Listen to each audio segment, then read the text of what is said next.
Hi guys, and welcome back to my channel. What I'm going to be talking about today is why you need a budget.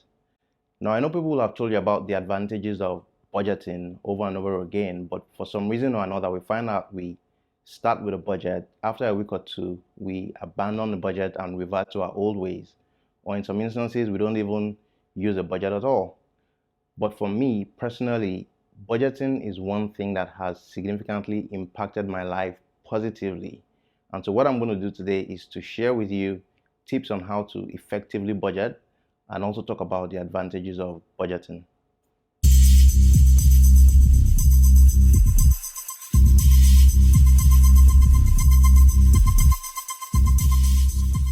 Right. So before I go on, I want to ask that if you haven't started using a budget, please make a commitment to start using a budget today. I mean, think about it. Governments have budgets, companies have budgets, so why shouldn't you have a budget? And the thing about budgeting or budgets is that it's not only really about achieving 100% compliance on your budgets. In the budgeting process itself, you actually learn a whole lot. So you're able to better understand your finances, you're able to see how these finances can impact your life, and you're able to figure out ways to better manage your money. And it doesn't matter how much you earn or what you do. I have been budgeting for the past 3 to 4 years. So what I'm going to do today is to share lessons I have learned so that you too can start using budgets effectively. One more thing is, if you're yet to subscribe to my channel, please hit the subscribe button below. And if you know anybody who will be interested in the kind of content I share, please refer my channel to them. Right. The first tip I have for you, and it's a pretty simple one, is that you should create a budget at the beginning of every month. And this is because we usually get cash inflows towards the end of the month. And so at the beginning of a new month, you're able to look back at what you have spent during the month. That's your expenses. You're able to see what has come in, and you do some calculations, see what you have left, factor in what you expect in the new month, and then plan your expenses for the new month. Personally, I review my budget for the past month at the beginning of a new month. I also create my budget same day, and I also update my 5-year plan. But if you're just starting out, you can start with a monthly budget, and with time you can move to having a 5-year plan or doing other long-term planning.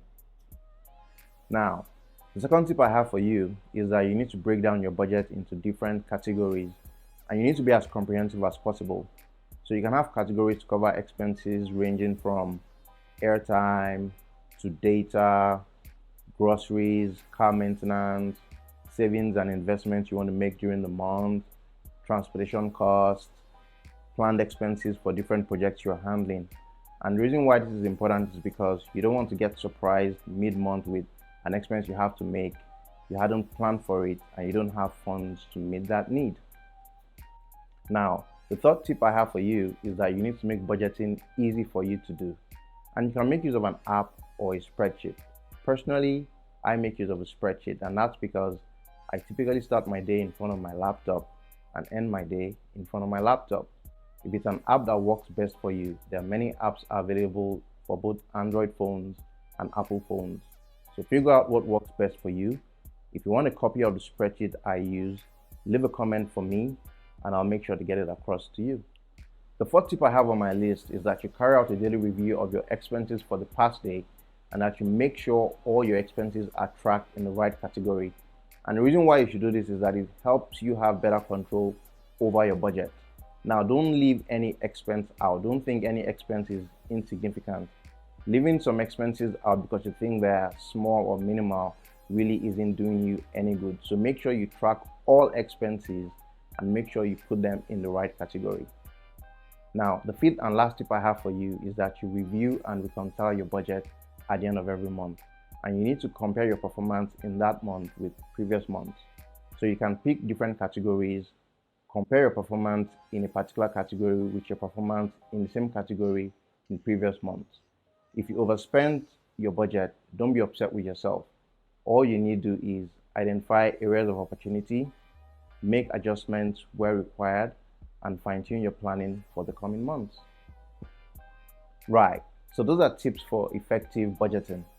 And like I said earlier, I've been budgeting for the past 3 to 4 years, and trust me, one thing you don't want to do is to look back and have regrets or find yourself in a tight spot just because you didn't plan your finances properly. So if you're yet to start budgeting, please take that step today so that you don't have regrets later on. Now, if you're yet to subscribe to my channel, please hit the subscribe button below. If you know anyone who will be interested in content I share, kindly refer my channel to them. And if you have comments on the topic I share today, please leave your comments in the comment section below. Now, I have a quote for you, and it's a short one. It says, "Above all things, do not lie to yourself." So let me repeat it. Above all things, do not lie to yourself. Now, we sometimes tell people lies just to cover up our insecurities. And I'm not saying that's okay, but the key thing is that you don't lie to yourself.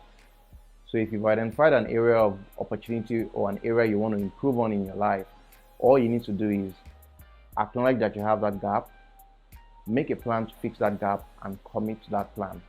And remember, above all things, do not lie to yourself. So until next time, take good care of yourself.